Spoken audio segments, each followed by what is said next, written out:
boleh secara syar'i. Jadi statement itu tidak abu-abu ya, karena kan banyak juga yang menangkap boleh tapi haram, gitu kan? Haram tapi boleh.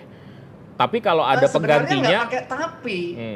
Kan posisinya itu ada 5 item yang satu kesatuan. Item yang pertama menegaskan bahwa pada aspek ingredient-nya haram. Itu tidak sesuai dengan standar halal. Tetapi yang kedua, penggunaannya boleh dengan 5 alasan. Alasannya apa? Ada kemendesakan.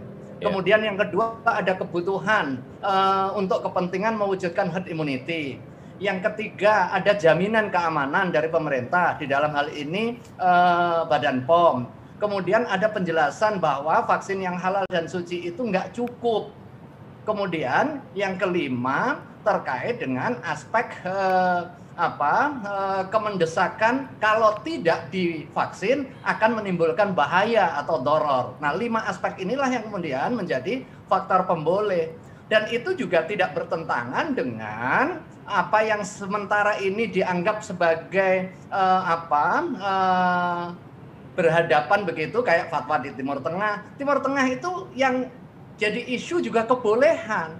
Sama persis dengan fatwa Majelis Ulama Indonesia itu terkait dengan kebolehan. Bahkan di dalam item fatwa berikutnya umat Islam wajib berpartisipasi di dalam program vaksinasi yang dilaksanakan oleh pemerintah. Untuk kepentingan apa? Kepentingan menyelamatkan jiwa. Jadi ini satu kesatuan harus dibaca secara utuh. Ya, walaupun sebenarnya kan agak ketika MUI karena yang ditangkap itu kan haram duluan, tapi kemudian baru boleh. Itu saya konfirmasi lagi, Mas Niam, ada catatan kakinya juga, tapi jika seandainya ada vaksin lain, gunakan vaksin itu ketimbang AstraZeneca gitu. Betul. Ini kan situasinya di dalam kondisi, ada kondisi normal, ada kondisi abnormal. Dalam kondisi normal, jalur yang pertama yaitu jalur sertifikasi halal. Sama Mas Vito, dalam konteks Badan POM, hari ini dia mengeluarkan izin itu tidak di dalam situasi normal. Ya. Kalau di dalam situasi normal, prosesnya yang dikeluarkan panjang, ya? Itu adalah izin edar.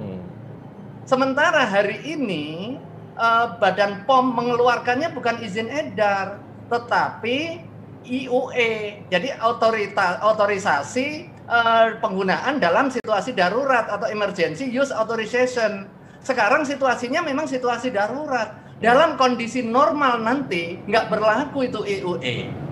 Yang berlaku adalah izin edar. Memang situasinya sekarang kondisi hajat atau darurat. Kalau di dalam ketentuan fikih yang ditetapkan di dalam fatwa Majelis Ulama Indonesia, situasinya nggak sampai darurat. Situasinya kalau di dalam bahasa fikih itu hajah syariah.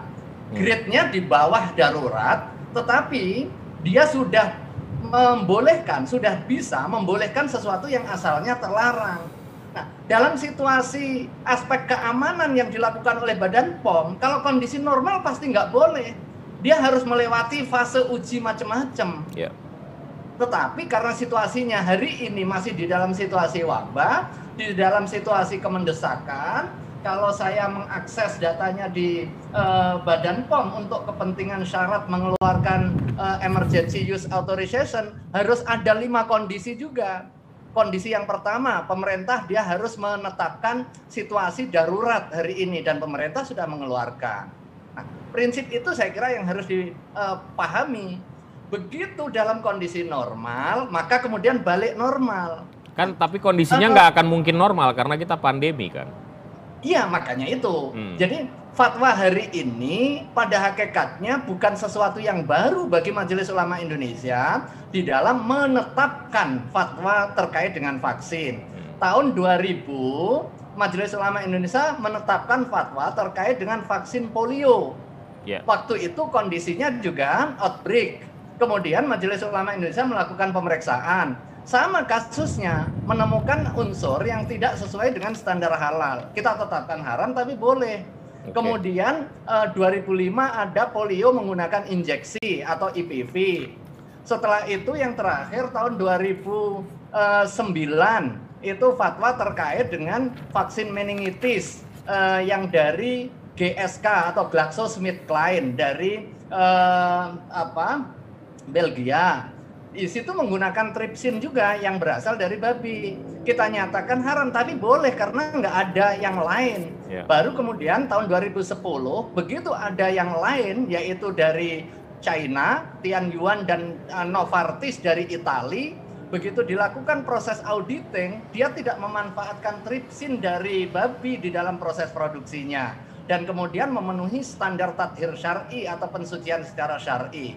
Kita nyatakan itu halal. Dengan demikian, yang tadi asalnya haram tapi boleh menjadi tidak boleh karena ada alternatif dan mencukupi. Baru kemudian tahun 2018 sama ketika vaksinasi MR itu dari SII India, Serum Institute of India. Sama prosesnya juga. Di situ memanfaatkan tripsin dari babi. Kita nyatakan intinya adalah boleh digunakan dalam kondisi sebatas untuk kepentingan menanggulangi wabah itu. Kalau dalam kondisi normal ya balik lagi kepada hukumnya. Beda halnya dengan Sinovac.